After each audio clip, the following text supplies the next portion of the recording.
Hey there, can you imagine, right behind me, I'm in the Smoky Mountains, and the amazing thing is that during the Civil War, you had armies that actually traversed terrain such as this. Can you imagine that? How would you cut through that terrain with supply chains and stuff like that?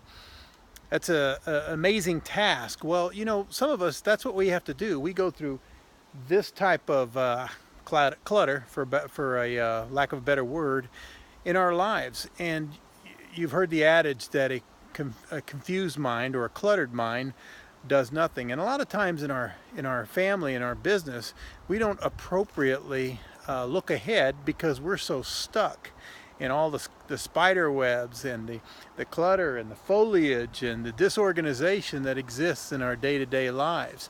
So what do we do? How do we get through that? Well, one thing you can do is you can organize yourself. You could spend some time, and that's not my strong suit, organization. And so organization is something you have to really be intentional about how you're going to organize yourself. I mean, you can have papers on a desk if they're organized.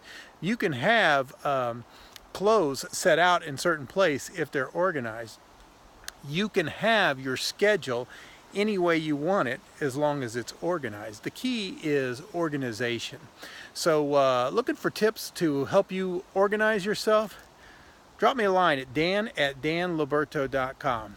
Again, you too could plow through this type of terrain in your mind and in your life if you organize. Again, Dan Liberto at danliberto@danliberto.com. Take care.